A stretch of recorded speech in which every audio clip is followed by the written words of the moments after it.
नार्मोसिटिक anaemia का मतलब यह है कि इसमें जो मीन कार्पस्कुलर वॉल्यूम है, जिसको हम एमसीवी कहते हैं, वो 80 से लेके कहाँ तक होता है, 100 तक होता है।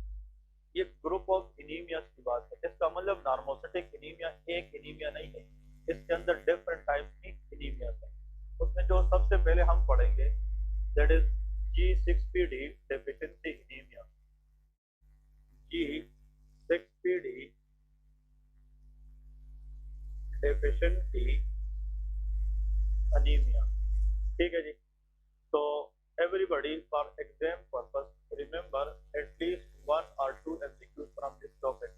G6PD is very common for the examiner to ask in different exams. G6PD ये एंजाइम का नाम है। ग्लूकोज 6 फॉस्फेट डिहाइड्रोजिनेज एंजाइम का नाम है। इस एंजाइम की डेफिशिएंसी से क्या हो सकती है, अनीमिया हो सकती है। अब कैसे उसकी मैकेनिज्म हम पढ़ेंगे। तो लिखे it is X linked recessive condition. सबसे पहले तो याद रखिए ये कौन सी कंडीशन है, एक्स लिंक्ड रिसेसिव कंडीशन।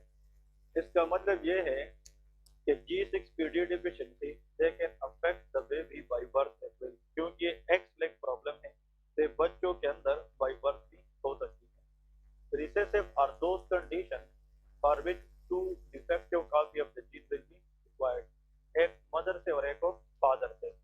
अगर एक defective copy of the gene कोई भी डिजीज कराए तो वो डोमिनेंट होता है, लेकिन ऐसी डिजीजेस जिसके लिए एक जीन मदर से आए और एक फादर से आए तो उसको क्या कहते हैं, रिसेसिव कहते हैं। और जिस डिजीज की क्रोमोसोमल डिफेक्ट किस क्रोमोसोम पे हो, एक्स पे, तो उसको एक्स लिंक कहते हैं। It usually affect male, it usually affect male. ठीक है। और ये बात हमने की थी कि एक्स लिंक जितने भी प्रॉब्लम है वो ज्यादातर किस में होते हैं, मेल में, because male is X Y. Female तो एक्स एक्स होती है, उसमें अगर एक एक्स का इशू आ जाए तो दूसरा मौजूद होता है, लेकिन male is always X Y. तो अगर एक एक्स का मसला है तो दूसरा है नहीं। तो एक्स लिंक जितने भी डिजीज है वो सारे के सारे किसको अफेक्ट करती है, मेल को अफेक्ट करता है। ठीक है। जो फीमेल है इस केसेस के अंदर वो कैरियर होती है, वो डिजीज आगे बच्चों को दे सकती है लेकिन खुद में सिम्टम्स नहीं होती। लेकिन मेल के अंदर फुल ब्लोन सिम्टम्स आते हैं क्योंकि एक्स लिंक प्रॉब्लम है तो यूजुअली मेल को अफेक्ट करता है। This is the most common enzymatic deficiency world wide. Enzymatic deficiency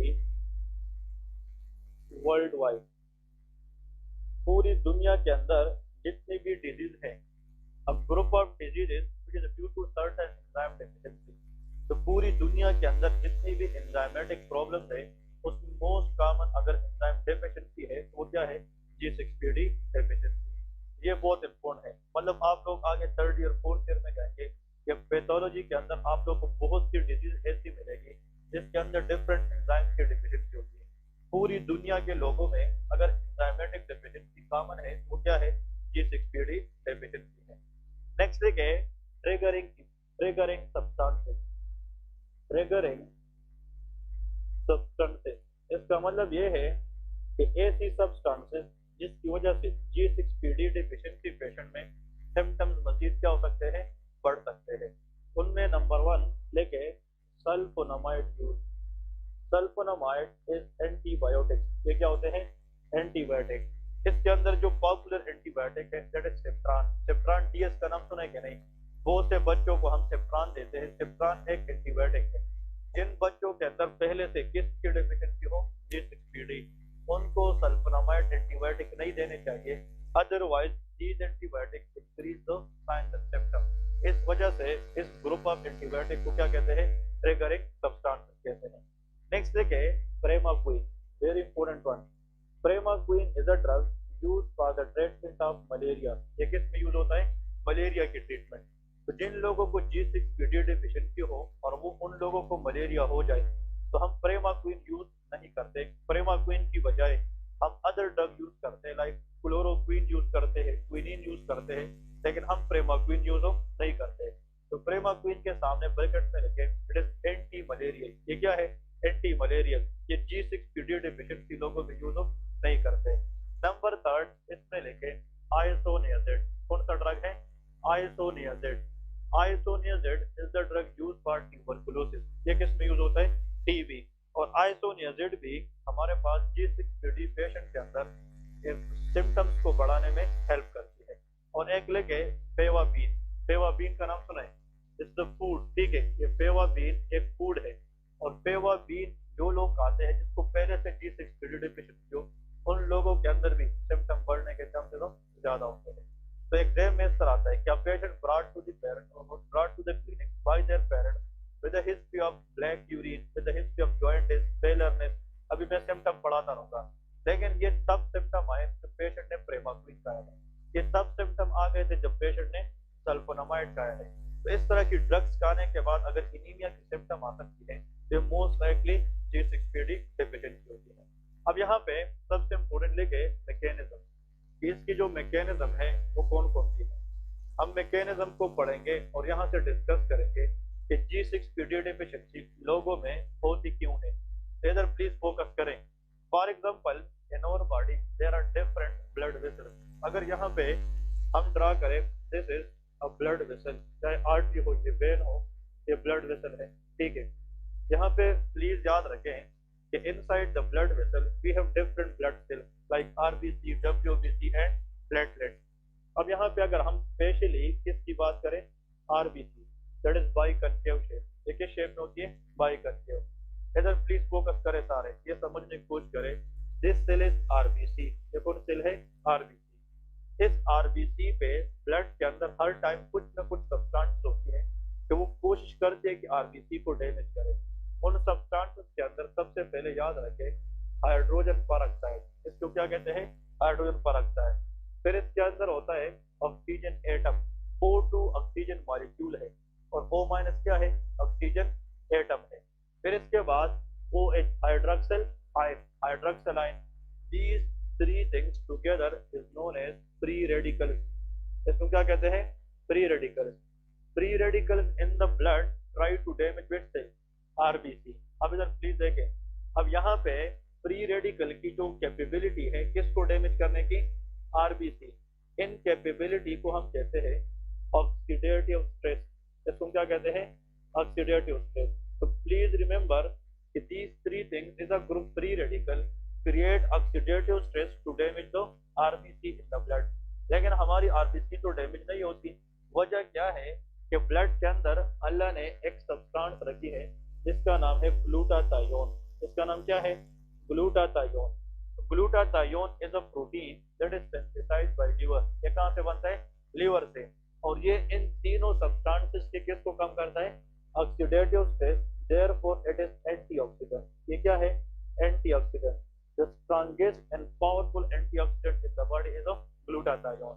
तो ग्लूटाथायोन का काम यह है कि इन तीन चीजों की ऑक्सीडेटिव स्ट्रेस को कम करके RBC लाइसिस को क्या करता है? कम करता है। इस वजह से RBC की लाइसिस नहीं होती। लेकिन दो चीजें याद रखें, जो ग्लूटाथायोन है ये काम करने के लिए क्या होना चाहिए? एक्टिव। और जो इसकी एक्टिव फॉर्म है ये तब होती है जब ये रिड्यूस होता है। एनाटॉमी के अंदर ऑक्सीडाइज रिड्यूस का नाम सुना है कि नहीं? तो ये भी पॉइंट याद रखें कि reduce form of glutathione is the active form. ये क्या होता है? एक्टिव। और ये इन तीन चीजों को काम करने नहीं देते। क्लियर है? अब यहाँ पे पॉइंट याद रखें। एक्चुअली हमारे पास जो मेन पॉइंट है वो ये है कि ये जो ग्लूटाथायोन है इसका काम चाहिए जब हम RBC लाइसिस को प्रिवेंट करें, लेकिन ग्लूटाथायोन को किस फॉर्म में रखना? रिड्यूस फॉर्म में रखना सबसे इम्पोर्टेंट है। और इसको रिड्यूस फॉर्म में रखने के लिए बॉडी के अंदर एक सब्सटेंस होता है जिसका नाम है NADPH। इसका नाम क्या हो? NADPH, ठीक है। NADPH molecule keep the glutathione in reduced form and this glutathione in reduced form will prevent RBC damage from these free radicals। अब ये NADPH आया कहाँ से है? ये कहाँ से आया है? ये जनाब बनता है HMP शंट में। ये नाम सुना है कि नहीं? ये हम पढ़ेंगे, ये मेटाबॉलिक पाथवे है, RBC के अंदर होती है। HMP shunt we will discuss in biochem, ठीक है। और इस HMP शंट को चलाने के लिए एक की एंजाइम चाहिए, उस एंजाइम का नाम G6PD है। क्लियर है कि नहीं? तो HMP शंट को रन करने के लिए जो रेगुलेटर एंजाइम चाहिए उसका नाम क्या है? G6PD, glucose 6 phosphate dehydrogenase. तो अगर अब इधर प्लीज फोकस करें, अगर G6PD एंजाइम बॉडी में है तो किस पाथवे को चलाएगा? HMP shunt. अगर ये चलेगी तो साइड बाय साइड क्या प्रोड्यूस होगी? NADPH। और NADPH आएगी तो वो किसको, ग्लूटाथायोन को किस फॉर्म में रखेगी? रिड्यूस, तो वो एक्टिव होगा। और ये active form glutathione RBC lysis को प्रिवेंट करेगी किस चीज से? फ्री रेडिकल से। अब अगर एक बच्चा पैदा हो जाए, मेल बेबी है, उसका किस क्रोमोसोम पे इशू है? एक्स पे। और उस क्रोमोसोम की वजह से अगर किस एंजाइम की डेफिशिएंसी आ जाए? G6PD। क्योंकि इस enzyme, all enzymes are protein in nature, सारे एंजाइम क्या होते हैं? प्रोटीन। और सब प्रोटीन की जो इंफॉर्मेशन है वो जीन में होती है, डीएनए में होती है। अगर एक्स क्रोमोसोम पे डीएनए का वो जीन खराब हो जाए जिसने किसको बनाना था? G6PD enzyme. तो अगर एक्स लिंक का मसला हो और उसमें क्या चीज ना बने? G6PD। जब G6PD कम होगा तो HMP शंट चलेगा? हाँ जी, HMP शंट नहीं चलेगा, क्योंकि HMP शंट को चलाने के लिए क्या चाहिए? G6PD। इधर प्लीज फोकस करें, if there is no G6PD there will be no HMP shunt. जब HMP शंट नहीं चलेगा तो NADPH प्रोड्यूस होगा? हाँ जी, NADPH भी प्रोड्यूस नहीं होगा। जब NADPH प्रोड्यूस नहीं होगा तो ग्लूटाथायोन ये रिड्यूस फॉर्म में रहेगा? नहीं रहेगा, ये ऑक्सीडाइज फॉर्म में रहेगा। किस फॉर्म में? ऑक्सीडाइज। और oxidise glutathione is inactive glutathione. ये क्या होता है? Inactive glutathione. क्लियर है? और जब ग्लूटाथायोन इनएक्टिव रहेगा, प्लीज इधर देखिए, इनएक्टिव रहेगा तो आया फ्री रेडिकल को हम बचा सकेंगे? No. Increase oxidative stress, oxidative stress बढ़ेगा कि नहीं? और जब ऑक्सीडेटिव स्ट्रेस बढ़ेगा तो आरबीसी डैमेज होगी क्या नहीं? और जब ये आरबीसी को डैमेज करेगी तो इसकी लाइसिस होगी क्या नहीं? And that is called haemolysis. ये क्या करेगी? हीमोलाइसिस। और जब हीमोलाइसिस होगी तो इससे हीमोग्लोबिन निकलेगी क्या नहीं? और जब हीमोग्लोबिन निकलेगी पूरा लेवल क्या हो जाएगा? कम हो जाएगा। तो decrease haemoglobin level start anaemia, और वो एनीमिया जिसकी वजह किसकी कमी हो? इसको G6PD डेफिशिएंसी कहते हैं। क्लियर है कि नहीं? तो एक्चुअली कंसेप्ट है इसमें सारा का सारा। ये चीज आप देखें, एवरीबॉडी नो कि G6PD डेफिशिएंसी एनीमिया होती है, but you people should know how. तो दिस इज द मैकेनिज्म, ये किस तरह होती है। क्लियर है? तो बस 1 मिनट टाइम ले ले, इसको लिख लेते ले, फिर आगे मजीद कंसेप्ट बताता हूँ। हर एक बंदा लिखे, प्रॉपर नोट्स बनाते रहे, इसको लिख ले, फिर आप लोगों को समझ आ जाएगी आसानी से। इसकी मैकेनिज्म हम फिर मजीद बताते हैं। ये अनीमिया हो जाएगी बिकॉज ऑफ नो एच, या एच बिना लेगा, बस हीमोलाइसिस ड्यू टू अनीमिया।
हाँ, लिख दिया। ये वाला साइड तो लेकर, ये वाला। Okay,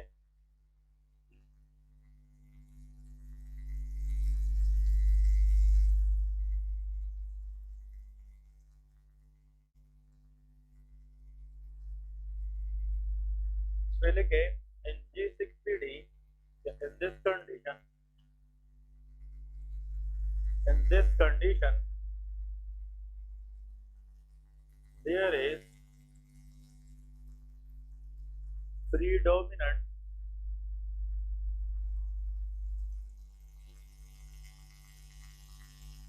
intravascular hemolysis, but also up to some extent, up to some extent, extravascular hemolysis. Hemolysis means it is the breakdown of RBC. देखिए पॉइंट ये है कि G6PD डिफिशिएंसी लोगों के अंदर आरबीसी की जो लाइस है वो ज्यादातर वेसल के अंदर होती है, इसलिए उसको हम क्या कहते हैं, इंट्रावस्कुलर हेमोलाइसिस। लेकिन इन लोगों के अंदर कुछ आरबीसी की जो लाइसिस है वो वेसल से बाहर कैपिलरी में होती है, तो कुछ एक्सटेंट तक इसकी हेमोलाइसिस क्या होती है, एक्स्ट्रावस्कुलर। अगर आप लोग वो टेबल देखें जिसमें हमने क्लासिफिकेशन ऑफ एनीमिया पढ़ा है, तो उसमें मैंने वर्ड यूज किया था प्रीडोमिनेंट, इंट्रावस्कुलर एंड एक्स्ट्रावस्कुलर। तो प्रीडोमिनेंट का मतलब ज्यादातर G6PD में वेसल के अंदर लाइसिस होती है, लेकिन कुछ आरबीसी ऐसी भी है इन पेशेंट में इसकी लाइसिस कहाँ पे होती है, वेसल से बाहर की होती है। अब लेके इन लोगों की क्लिनिकल फीचर्स क्या होंगे, क्लिनिकल फीचर्स। तो जब आरबीसी की लाइसिस होगी एचबी लेवल कम होगा कि ज्यादा, कम। इन लोगों में एनीमिया होगा, और एनीमिया का पहला साइन क्या है, फेलर है। Pallor is the sign of anaemia.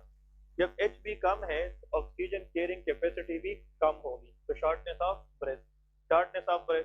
और इन लोगों को डिफिकल्टी इन रेस्पिरेशन होगी, तो देयर इज डिस्निया, ठीक है, डिस्निया होगी। नेक्स्ट देखे very important point to remember for exam question, that is called dark urine. इन लोगों में क्या होती है, डार्क यूरिन होती है। यहाँ पे डार्क यूरिन का मतलब क्या है, ये लोग आते हैं क्लिनिक में, डॉक्टर साहब जब वो यूरिन पास करते हैं तो उसका कलर क्या होता है, डार्क होता है। इसका वजह ये है कि यहाँ पे वेसल के अंदर आरबीसी की लाइसिस होती है कि नहीं, तो जब आरबीसी की लाइसिस होती है तो वहां से क्या निकलता है, हीमोग्लोबिन, और हीमोग्लोबिन आरबीसी के वजह से अंदर होता है। जब इसकी लाइसिस होगी तो हीमोग्लोबिन इससे निकलकर ब्लड में आएगा कि नहीं, कंडीशन इज कॉल्ड हीमोग्लोबिनीमिया। इसको क्या कहते हैं, हीमोग्लोबिनीमिया। हीमोग्लोबिन का ब्लड में आना इसका हीमोग्लोबिनीमिया। और जब ये हीमोग्लोबिन आगे जाएंगे ब्लड के अंदर तो उसमें चेंज आएगी कि नहीं, और जब इसमें चेंजेस आएगी और ये कहाँ तक पहुंचेगी, किडनी तक। कहाँ तक पहुंचेगी, किडनी तक। तो इसमें इतनी चेंजेस आती है कि haemoglobin turn its colour to black, ये क्या बन जाएगी, ब्लैक बन जाएगी। और जब ये यूरिन में जाएगी तो उससे यूरिन कलर क्या हो जाता है, डार्क हो जाता है। तो एक्चुअली डार्क यूरिन का एक पॉइंट याद रखें, it is due to hemoglobin in the blood which undergo different changes along with the time. Time के मुताबिक इसके अंदर कलर चेंजेस आती है, और हीमोग्लोबिन इवेंचुअली जब किडनी में पहुंच जाती है ब्लड के जरिए तो किस कलर में कन्वर्ट हो जाता है, ब्लैक कलर में। और जब ब्लैक हीमोग्लोबिन यूरिन का हिस्सा बन जाता है तो that will lead to dark, ठीक है। तो dark urine is a sign of what, haemoglobinaemia. ये किसका साइन है, हीमोग्लोबिनीमिया। और ये तब होगा जब लाइसिस वेसल में हो या वेसल से बाहर, वेसल में हो। तो dark urine is a sign of intravascular haemolysis. Clear है। यहाँ पे नेक्स्ट देखे जॉइंटिस। इन लोगों में क्या होती है, जॉइंटिस होता है। जॉइंटिस का जो मेन पॉइंट है, येलोविश डिस्कलरेशन ऑफ स्क्लेरा। इन लोगों की जब आईज में हम एग्जामिन करते हैं तो sclera will look like yellow, तो yellowish discoloration of sclera. Sclera is the white part of the eye, eye का जो व्हाइट पार्ट है उस पर जनाब येलोविश डिस्कलरेशन आएगी। और जॉइंटिस का मतलब इन लोगों में बिलिरुबिन का लेवल क्या होता है, ज्यादा होता है। Increase bilirubin level in the body is called jaundice. इन लोगों में वेसल से बाहर लाइसिस हो सकती है कि नहीं, तो up to some extent in these people some lysis outside the vessel, it is called extravascular haemolysis. और एक्स्ट्रावस्कुलर हेमोलाइसिस में जब क्या चीज निकलती है, हाँ जी, हीमोग्लोबिन। तो हीमोग्लोबिन कन्वर्ट होता है दो चीजों में, हीम प्लस ग्लोबिन में। जो हीम है इससे आयरन होता है कि नहीं, और जो आयरन है प्रोटोफोरपायरिन। ये प्रोटोफोरपायरिन मजीद कन्वर्ट होता है बिलिवर्डिन में, इसमें बिलिवर्डिन। और ये जो बिलिवर्डिन है ये कन्वर्ट होता है बिलिरुबिन में। और बिलिरुबिन अगर बहुत ज्यादा हो जाए, जो लीवर हैंडल ना कर पाए, तो फिर ये डिफरेंट टिश्यू पे डिपोजिट होगा एंड लीड्स टू जॉइंटिस। ये क्या कराता है, जॉइंटिस। तो एक चीज सिर्फ याद रखें, एग्जाम में शायद आ जाए कि dark urine is a sign of intravascular haemolysis, लेकिन jaundice is a sign of extravascular haemolysis, ठीक है। तो इन लोगों में डार्क यूरिन ज्यादा होगी, जॉइंटिस की रेशो कम होती है, क्योंकि प्रीडोमिनेंट इन लोगों के अंदर कौन सा हेमोलाइसिस होता है, इंट्रावस्कुलर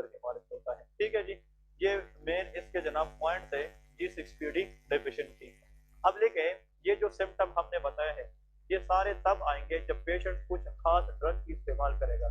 पेशेंट कहेगा कि डॉक्टर साहब मैं बिल्कुल ठीक होता हूँ, जब मैं कोई मलेरिया का मेडिसिन लेता हूँ, प्रेमाक्विन लेता हूँ या सल्फोनामाइड लेता हूँ, तो एकदम मेरा जो रंगत है वो फेल हो जाता है, मुझे शॉर्टनेस ऑफ ब्रेथ होती है, मैं कोई काम नहीं कर सकता, और मैं जब भी यूरिन पास करता हूँ ड्रग के बाद 2-3 घंटे के बाद तो मेरी यूरिन कलर डार्क हो जाती है। तो दो substances are the trigger substances for those people who has which deficiency G6PD। तो अगर उन ड्रग्स लेने के बाद पेशेंट को, मैंने जितने भी क्वेश्चन देखे हैं NEB क्वेश्चन या PMC क्वेश्चन, वो ये है कि after the use of primaquine the patient came to you with dark urine, किसके साथ? Dark urine. तो primaquine with dark urine is always think about G6PD deficiency. Clear है? अब लेके लैब इन्वेस्टिगेशन, जिसकी हम लैब कौन कौन सी करते हैं, what are the lab diagnostic test, कि वो कौन कौन सी टेस्ट है जिससे हम डायग्नोज कर सकते हैं इन लोगों में G6PD डेफिशिएंसी है। तो इन्वेस्टिगेशन में सबसे पहले CBC लेके, लैब में लेके lab investigation, CBC complete blood count. Complete blood count पे जब हम HP चेक करते हैं that should be decrease, HP level क्या होना चाहिए? डिक्रीज होना चाहिए। ठीक है। नेक्स्ट देखिए MCV, इन लोगों में MCV वैल्यू इज 80 to 100, क्योंकि दीज आर नॉर्मोसिटिक एनीमिया, तो इसमें MCV की वैल्यू न कम होगी न ज्यादा, but that should be normal 80 to 100 फेमटोलेटर। फिर नेक्स्ट जो सबसे इम्पोर्टेंट पॉइंट है जो किसी और एनीमिया में नहीं होती, वो सिर्फ किस में होगी? G6PD deficiency. लेके जनाब हैंड्स बॉडीज, अगर एग्जाम में आ जाए कि the patient lab investigation shows hands bodies, ये कौन सी एनीमिया है? G6PD deficiency. अब हैंड्स बॉडीज को देखते हैं कि व्हाट इज दिस, लेके denatured haemoglobin leading to clumping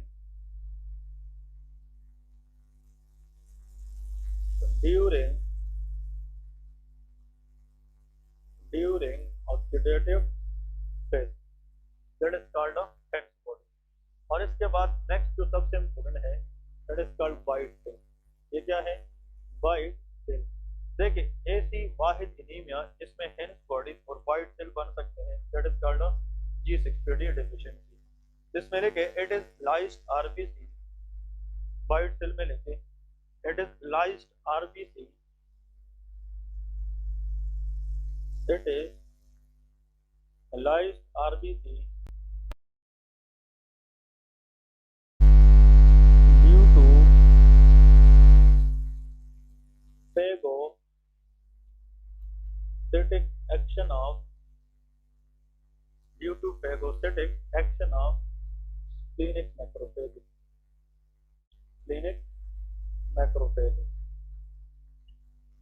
तो जरूर ये क्वेश्चन आएगा। ठीक है। Heinz bodies and bite cell, these are very very important for which anemia? G6PD deficiency anemia, इसके लिए बहुत ज्यादा इंपॉर्टेंट है। अब देखिए इसका मतलब क्या है, अगर इसको हम कंसेप्चुअली देखें कि हैंड्स बॉडीज और ये जो व्हाइट सेल है इसकी मीनिंग क्या है, प्लीज इधर फोकस करें। For example this was a blood vessel, ठीक है, इसके अंदर RBC है, RBC विद शेप बाइकनकेव। अगर ये फॉर एग्जांपल ब्लड वेसल है और उसमें RBC है बाइकनकेव, अब इस RBC को अगर हम फॉर एग्जांपल थोड़ा सा इस तरह मैग्नीफाई करें, ये बाइकनकेव शेप है, इसके अंदर हीमोग्लोबिन है कि नहीं? अब देखिए हीमोग्लोबिन एक होता है कि many, they are many, multiple in number, बहुत ज्यादा, एक RBC की सरफेस पे मिलियंस ऑफ हीमोग्लोबिन होते हैं, ताकि जितने ज्यादा होंगे उतना ऑक्सीजन कैरिंग कैपेसिटी ज्यादा होगी। अब जब देखिए दिस इज हीमोग्लोबिन, ये इस तरह एक जगह पे नहीं होते, ये पूरे RBC के अंदर वाइड स्प्रेड होते हैं। क्या होते हैं? Wide spread. जिन लोगों में G6PD नहीं होता, G6PD कम होता है, तो NADPH नहीं बनेगा, NADPH नहीं आएगा तो HMP शंट नहीं चलेगा, ग्लूटाथायोन रिड्यूस फॉर्म में नहीं होगा, तो ऑक्सीडेटिव स्ट्रेस बढ़ेंगे कि कम होंगे? ऑक्सीडेटिव स्ट्रेस फ्री रेडिकल क्या करेंगे? इंक्रीज। और जब ऑक्सीडेटिव स्ट्रेस किस सेल पे लग जाती है? RBC, तो उसके अंदर हीमोग्लोबिन पे असर पड़ेगा कि नहीं? जो हीमोग्लोबिन है वो अपनी शेप खो देती है। क्या देती है? शेप खो देती है, खत्म कर देती है। When the shape of haemoglobin become damage, it is called denatured haemoglobin. तो क्या कहते हैं? डीनेचर्ड। तो जब ऑक्सीडेटिव स्ट्रेस बढ़ेगी आरबीसी पे तो हीमोग्लोबिन बिकम डीनेचर्ड, और जब ये एबनॉर्मल हो जाएंगे तो ये जाकर एक दूसरे के करीब जाएंगे और एक क्लम्प बनाएंगे। क्या बनाएंगे? Clump. They group together when they become denatured. इस ग्रुपिंग ऑफ हीमोग्लोबिन को when become denatured due to oxidative stress is called Heinz body. इसको क्या कहते हैं? Heinz body. Heinz was person, उसने पहले डीनेचर्ड हीमोग्लोबिन की क्लम्प मालूम की थी आरबीसी के अंदर, इसको नाम क्या दिया गया? Hence bodies. अब देखें, ये जो एक जमगड्ढा बन गया है ये आरबीसी की क्लम्पिंग है, हीमोग्लोबिन की क्लम्पिंग है, और ये डीनेचर्ड है। जब ये आरबीसी ब्लड के जरिए किस में चली जाएगी? स्प्लीन में। तो स्प्लीन के अंदर क्या होती है? मैक्रोफेजेस, और मैक्रोफेज का काम अनवांटेड चीज को रिमूव करना। अब अल्लाह ने स्प्लीन के अंदर जो मैक्रोफेज को एक माइंड दी है कि इसको तो पता है कि यार नॉर्मल हीमोग्लोबिन वो है जो आरबीसी में वाइड स्प्रेड हो, लेकिन इधर तो आरबीसी के अंदर हीमोग्लोबिन क्या है? क्लम्प है। तो ये मैक्रोफेज इस हीमोग्लोबिन को as a foreign antigen recognise करती है, और जब ये फॉरेन एंटीजन रिकॉग्नाइज करेगी तो आरबीसी की यहाँ पे कट लगा के इसको क्या करेगी? रिमूव करेगी। तो जब ये आरबीसी फिर ब्लड में आएगी तो इसके ऊपर कट नजर आएगा कि नहीं? This cut sign in RBC is known as bite cell. इसका कहते हैं वाइट सेल। वाइट मीन काटना, कि भाई ये आरबीसी पे एक जगह पे किसी बंदे ने काटा है, और वो जो कट लगाई है वो स्प्लीन ने किसने लगाई है? मैक्रोफेजेस ने। अब एग्जाम में ये है, Heinz bodies is a pathological term used for dash answer is haemoglobin. ये किसके लिए यूज होता है? Pathological term used for RBC, RBC के यूज होता है। तो आरबीसी के अंदर डीनेचर्ड हीमोग्लोबिन का आपस में इकट्ठा होना कॉल्ड हेंस बॉडी, लेकिन स्प्लीनिक मैक्रोफेजेस का हेंस बॉडी रिमूव करना, आरबीसी पे कट लगाना, it is known as bite cell. और ये जो हेंस बॉडीज है, हेंस बॉडीज ये तब बनेगी जब ऑक्सीडेटिव स्ट्रेस बढ़ेगी, और ऑक्सीडेटिव स्ट्रेस तब बढ़ेगी जब G6PD नहीं हो, और G6PD डिफिशिएंसी में सिर्फ हेंस बॉडीज मिलती है और वाइट सेल मिलती है। ये किसी और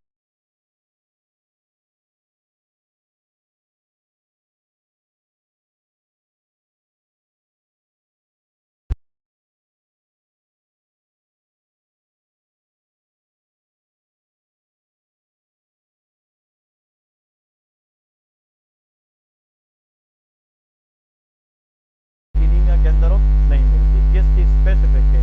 अगर क्वेश्चन में आए बोलो नहीं है, यहाँ पे लेके avoid avoid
nocturnal mean during the night.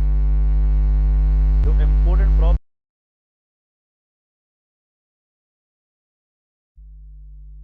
in this condition, the main defect lies in GPI। किसके अंदर? GPI। पूरा नाम लिखना चाहे तो लिखे ग्लाइकोसाइल फॉस्फेटाडाइल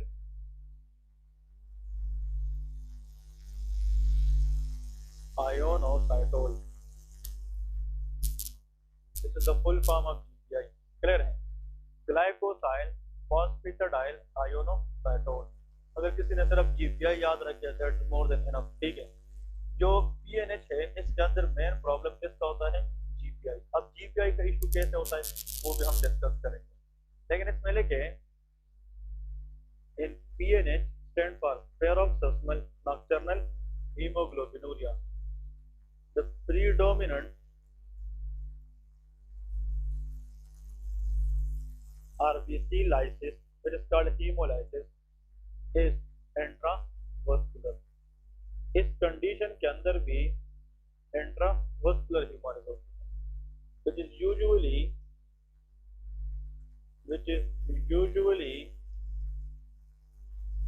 during night। during आप लोग स्लीप भी लिख सकते हैं, लेकिन people usually sleep during night। वो तो अलग बात है कि चाइना में लोग सुबह भी उठते हैं, मतलब सोते हैं, रात को भी दिन को भी। ठीक है ना? लेकिन एक्चुअली जो स्लीपिंग टाइम है that is usually during the night. Clear है?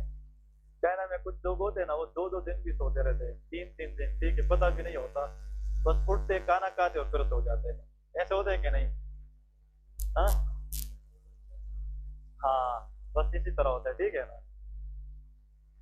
हमारे क्लास में एक लड़का था, ठीक है, उसने 5 साल गुजारिए, उसने 5 साल में ना पढ़ा है ना उसने कोई भी मतलब सिटीज वगैरह देखी है।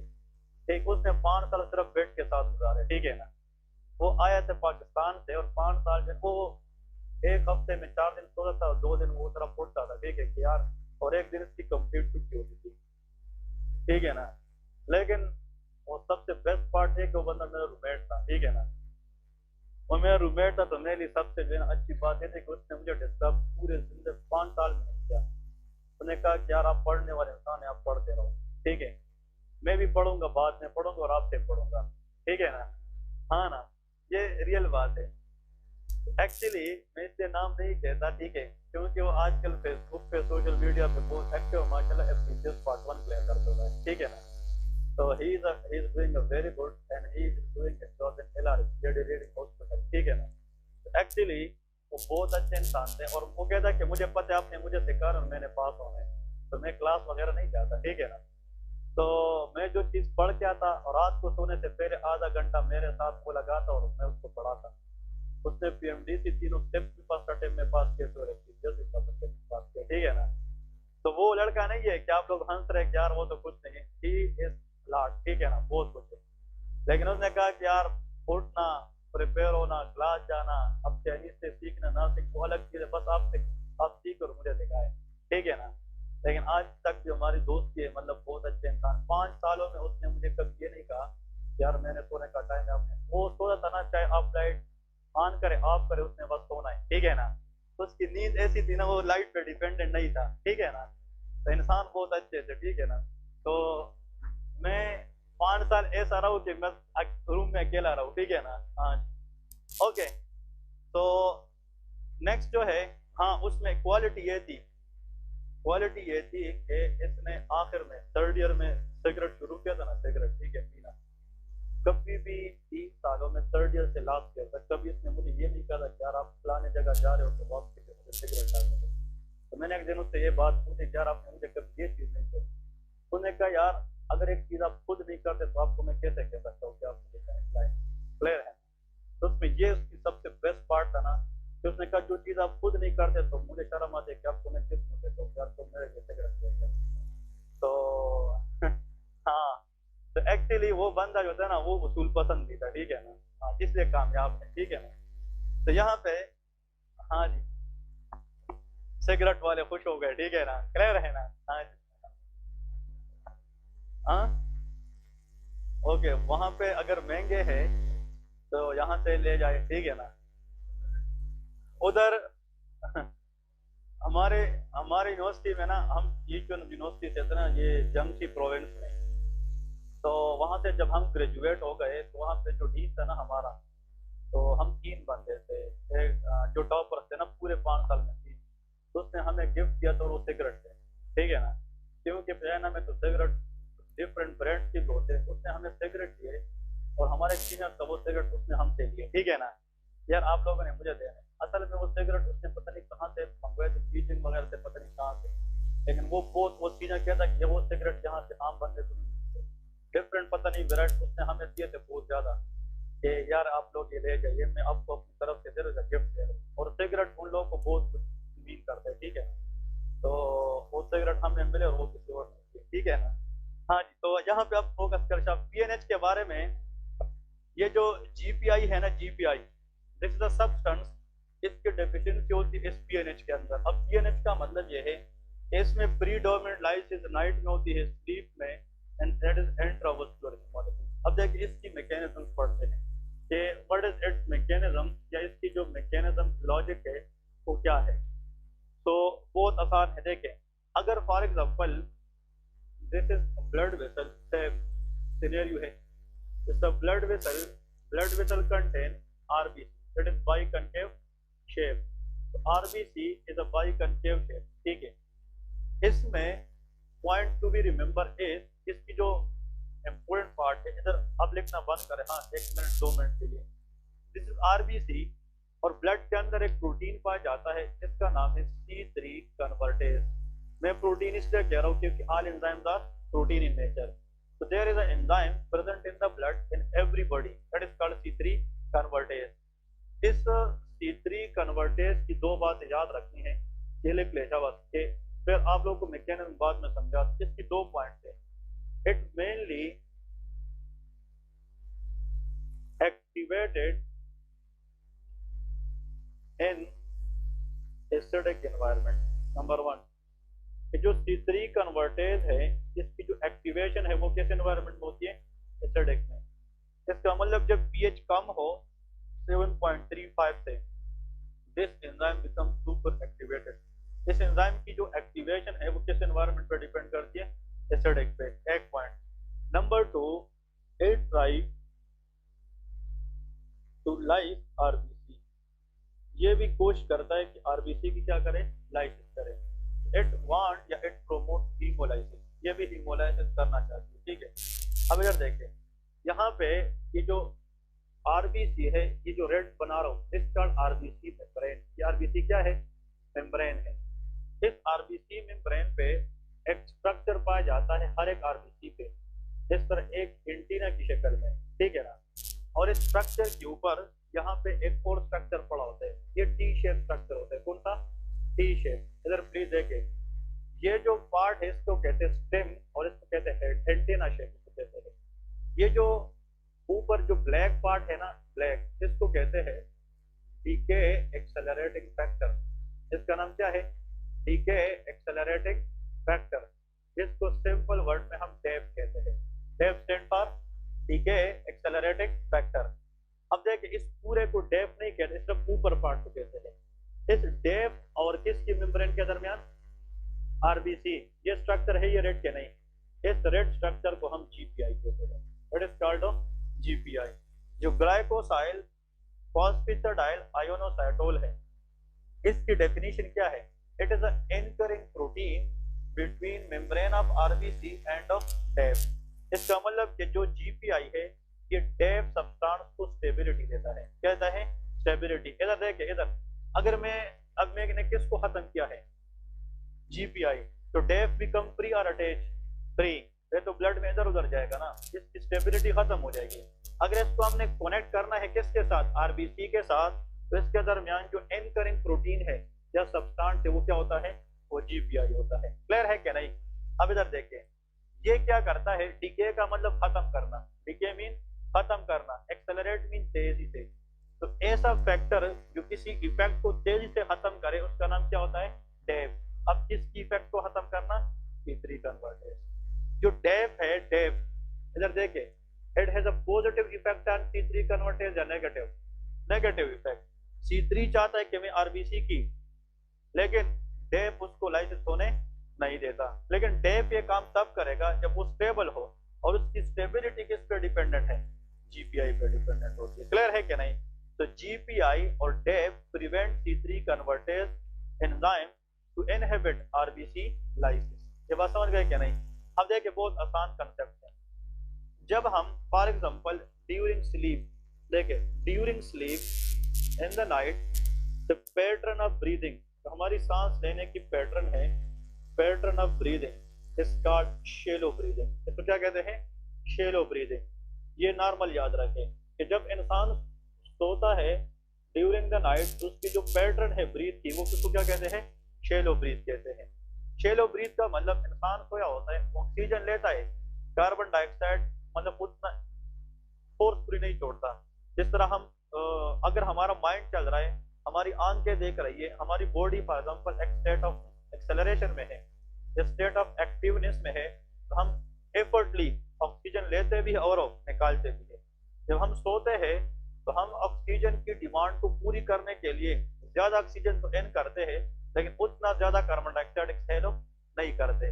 तो ऐसा ब्रीदिंग जिसमें ऑक्सीजन ज्यादा है लेकिन कार्बन डाइऑक्साइड उतना ज्यादा बाहर ना जाए, तो क्या कहते हैं, शैलो ब्रीदिंग कहते हैं। बात समझ गए क्या नहीं? अब इधर प्लीज फोकस, ये पॉइंट है जो समझने वाला है। देखें तो शैलो ब्रीदिंग में यहाँ पे ऑक्सीजन की एंट्री ज्यादा होगी, कार्बन डाइऑक्साइड एंट्री बहुत ज्यादा, एग्जिट बहुत ज्यादा नहीं होगी। तो यहाँ पे शैलो ब्रीदिंग में कार्बन डाइऑक्साइड रिटेंशन होती है। क्या होती है, carbon dioxide retention in the lungs. Carbon dioxide lung से बहुत ज्यादा बाहर नहीं जाती। क्लियर है?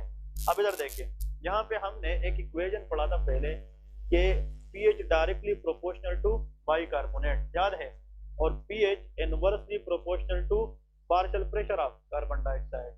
अब यहाँ पे कार्बन डाइऑक्साइड एसिडिक गैस है कि बेसिक है, एसिड है, इसलिए इधर देखिए जो कार्बन डाइऑक्साइड है ये किसके साथ मिलता है, वाटर, H2CO3 बनाता है कि नहीं। अब जब ये डिसोसिएट हो जाए तो H प्लस बनेगा और HCO3 minus, H plus acid है कि नहीं। तो जहां पे कार्बन डाइऑक्साइड होगा तो वहां पे क्या बनेगा, एसिड। तो ये भी पूरी जिंदगी याद रखे, carbon dioxide is acidic gas. ये कौन सा गैस है, एसिडिक है। प्लीज इधर फोकस, इधर इधर। जब हम सोते हैं रात के वक्त नींद में, तो हमारी जो पैटर्न है ब्रीदिंग की उसको क्या कहते हैं, शैलो ब्रीदिंग। तो शैलो ब्रीदिंग में ऑक्सीजन ज्यादा आता है, कार्बन डाइऑक्साइड बाहर ज्यादा नहीं जाता। तो कार्बन डाइऑक्साइड किधर रहेगा, लंग्स में। जब लंग्स में रहेगा, ये बहुत कंसेप्चुअल पॉइंट है, तो लंग्स के अंदर जब कार्बन डाइऑक्साइड ज्यादा रहेगा तो कार्बन डाइऑक्साइड की रेशो बॉडी में ज्यादा। तो जब कार्बन डाइऑक्साइड ज्यादा तो पीएच क्या हो जाएगा, कम, क्योंकि इनवर्स प्रोपोर्शन है। ये क्या है, इनवर्स का मतलब एक चीज ज्यादा तो दूसरा कम होगा, जिसका मतलब पीएच 7.35 से भी कम हो जाएगा। तो एसिडोसिस होगा कि अल्कलोसिस, एसिडोसिस होगा।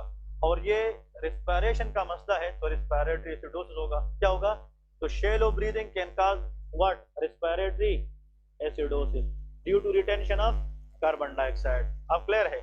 एक बंदा सोया हुआ है, इधर देखे, उसके अंदर किसका डेफिशिएंसी है, जीपीआई, इसमें जीपीआई नहीं है। क्लियर है? तो इसका मतलब डीके एक्सेलरेटिंग फैक्टर स्टेबल हो नहीं है। वो बंदा सो गया रात को, इधर देखिए आप लोग की इधर फोकस चाहिए, बंदा सो गया, शैलो ब्रीदिंग ले रहा है, तो उसमें रिस्पायरेटरी क्या होगा, acidosis makes this enzyme more activated, acidic environment is required. तो C3 कन्वर्टेज की एक्टिवेशन नींद में क्या होती है, ज्यादा, और जितना ये ज्यादा एक्टिव होगा उतना आरबीसी लाइसिस भी ज्यादा होगी, क्योंकि ऊपर प्रिवेंट करने वाला बंदा नहीं है, जीपीआई एब्सेंट है। क्लियर है? तो इस बंदे में रात को नींद के वक्त लाइसिस होगी क्या, नहीं। तो जब आरबीसी की लाइसिस होगी हीमोलाइसिस इंट्रावस्कुलर। अब ये बंदा जब आधा घंटा एक साइड पे सोया हुआ है तो इंसान करवट बदलता है कि नहीं नींद में, तो उसकी पैटर्न ऑफ ब्रीदिंग भी क्या हो जाएगी, चेंज। जब ये करवट बदल लेगा तो शैलो ब्रीदिंग पैटर्न क्या हो जाएगी, चेंज। जब वो चेंज होगी तो एनवायरनमेंट भी एसिडिक नहीं रहेगा, जब एसिडिक नहीं रहेगा तो इसकी एक्टिवेशन क्या हो जाएगी, कम। तो लाइसिस होगी कि नहीं होगी, नहीं होगी, तो लाइसिस ऑफ हो जाएगी। क्या हो जाएगी, जब ये दोबारा करवट लेगा और सीधा सोएगा तो फिर ब्रीदिंग कौन सी होगी, शेलो। तो फिर एसिडोस होगा कि नहीं, फिर ये एक्टिव होगा तो लाइसिस होगी कि नहीं, तो ऑन होगी कि ऑफ, ऑन, फिर कुछ वक्त के बाद ऑफ। तो दिस प्रोसेस इज कांस्टेंट या ऑन ऑफ, इससे पेरोक्सिस्मल कवर्ट हुआ है। इसका मतलब ये ऑन ऑफ का मतलब ये है कि जो हीमोलाइसिस है it should be on off because of pattern of breathing changes, ठीक है ना। अब इधर देखिए, और ड्यूरिंग क्या हो रही है, नाइट, तो नॉकटर्नल है। और हीमोलाइसिस वेसल के अंदर हो रही है कि बाहर, वेसल के अंदर हो रही है हीमोलाइसिस।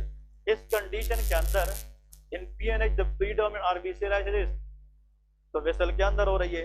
और जब वेसल के अंदर लाइसिस होगी तो हीमोग्लोबिन ब्लड में आएगी कि नहीं, और यही हीमोग्लोबिन ब्लड के जरिए ये जाकर के किधर पहुंचेगी, किडनी में।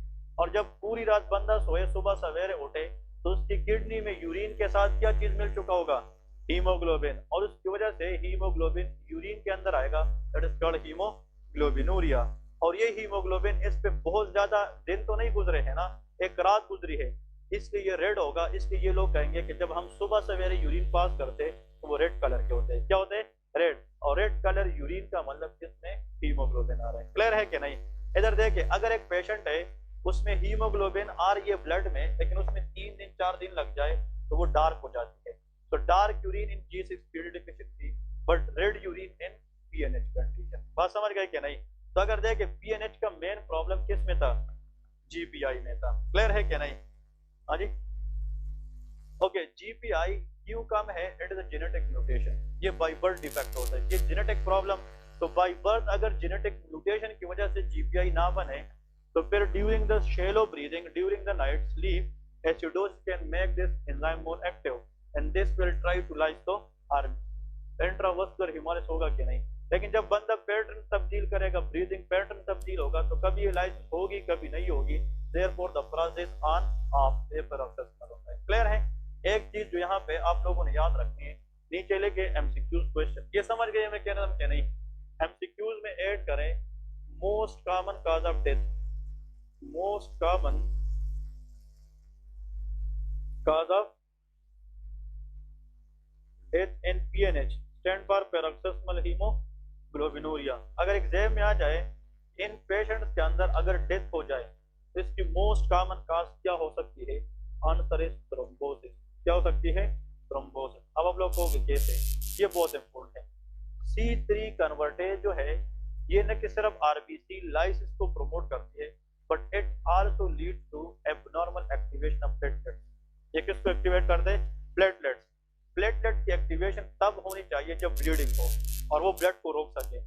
अगर नॉर्मल बंदा नॉर्मल प्लेटलेट को एबनॉर्मल एक्टिवेट करे तो आम बंदे में फिर क्लॉट बनेगी कि नहीं, and that clot can lead to thrombosis. तो थ्रोम्बोस के नीचे लेके C3 convertase can cause abnormal platelet activation. ये प्लेटलेट की एक्टिवेशन करती है और अगर प्लेटलेट एबनॉर्मली एक्टिवेट हो जाए तो वहां पे थ्रोम्बस बनने के चांसेस ज्यादा होंगे। और अगर ये thrombus blood supply to the heart को कम करे तो हार्ट अटैक हो सकती है इन लोगों में कि नहीं। अगर ये थ्रोम्बस उन ब्लड वेसल में बन जाए जो ब्लड सप्लाई ब्रेन को दे रही है तो स्ट्रोक हो सकता है कि नहीं। And these patients may develop strokes, these patients may develop MI because C3 can activate abnormally platelets and that will lead to thrombosis। तो इसमें एक organ suffer होगा कि multiple, तो these patients may can lead to MFO, multiple organ failure। ये MOF में जा सकते हैं, MOD में जा सकते हैं, multiple organ dysfunction में जा सकते हैं। क्लियर है, ये पॉइंट है। आखिर में लेके ड्रग ऑफ चॉइस, इन लोगों के अंदर एक ड्रग देते हैं which is the drug of choice। ठीक है, ड्रग ऑफ चॉइस के अंदर लेके एक एंटीबॉडी देते हैं, उसका नाम है इक्यूलिजोमाब। ठीक है, इक्यूलिजोमाब, इक्यूलिजोमाब इसको कहते हैं सिंथेटिक एंटीबॉडी। ये इक्यूलिजोमाब क्या करता है, ये C3 एंजाइम एंटागोनिस्ट है, ये C3 कन्वर्टेज को काम करने नहीं देगी। जब C3 को हम रोक ले तो आरबीसी लाइसिस हो सकेगी, नहीं होगी, और एबनॉर्मल प्लेटलेट एक्टिवेशन भी नहीं होगी। तो eculizumab is a therapeutic antibody which will block activity of C3 convertase. Therefore this antibody acts as a drug of choice for PNH condition। और दूसरी बात, अगर एक पेशेंट है उसमें PNH है लेकिन उसको ऑलरेडी हार्ट अटैक हो चुका है तो उसमें पहले से क्या बन चुका होगा, थ्रोम्बस। तो इस ड्रग के साथ थ्रोम्बोलाइटिस भी देते हैं। ऐसा ड्रग भी देंगे जिससे हम थ्रोम्बस को क्या करें, कम कर सके। अगर ये डिजीज है किसी को, अभी तक थ्रोम्बस नहीं बना है, तो फिर हम सिर्फ क्या देते हैं, इक्विलिजुमाब। लेकिन अगर थ्रोम्बस बन चुका है तो ड्रग के साथ थ्रोम्बोलाइटिक्स देते हैं। एस्पिरिन भी दे सकते हैं। एस्पिरिन ब्लड थिकर है कि थिनर है, ये थिनर है। और एल्टीप्लेज देते हैं, कहते हैं एल्टीप्लेज। ये सारे वो ड्रग है जो ब्लड को थिन रखेंगे और थ्रोम्बस को बनाने नहीं देंगे। So these are thrombolytics. The drug which can lyse the thrombus is called a thrombolytic drug. Clear है? So this what all about the paroxysmal nocturnal hemoglobinuria. ठीक है? तो इसका मतलब यह है कि PNH के अंदर the main problem in GPI. GPI नहीं है तो DAPT काम नहीं करेगा, और shallow breathing की वजह से the environment becomes acidotic, which can lead to more activation of T3 convertase. तो जब तक इंसान उस रोग या उस हिम्मत में सोएगा तो उसकी ये लाइसिस होती रहेगी। जब वो करवट बदलेगा, ब्रीदिंग पैटर्न चेंज हो जाएगी, तो जो लाइसिस है वो फॉर द टाइम बीइंग क्या हो जाएगी, स्टॉप हो जाएगी। तो ये जो प्रोसेस है ये ऑन ऑफ होता है। This is the word is paroxysmal, during the night होते हैं तो नॉक्टर्नल है, और हीमोग्लोबिन ब्लड में आएगा तो हीमोग्लोबिन यूरिया है। अब यहाँ पे एक चीज आप लोगों ने इंपोर्टेंटली याद रखनी है, व्हाट हैपेंड, या आखिर में लेके नोट में, ठीक है, what happened, what happened to free haptoglobin. क्या नाम सुना है कि नहीं? हेप्टोग्लोबिन का काम क्या है? It is another protein. Globin mean protein. Haptoglobin और हीमोग्लोबिन में फर्क है, ठीक है। एग्जाम में अगर ये आ जाए कि what happened to free haptoglobin in PNH condition, तो आंसर क्या होगा? इंक्रीज, डिक्रीज, या not affected, cannot change। हाँ है, हाँ, anyone, इस्लाम पता है? हेप्टोबिन पता है? हाँ उसामा। द क्वेश्चन इज कि पीएनएच के अंदर पैरोक्सिस्मल नॉक्टर्नल हीमोग्लोबिनुरिया पेशेंट में व्हाट विल हैपन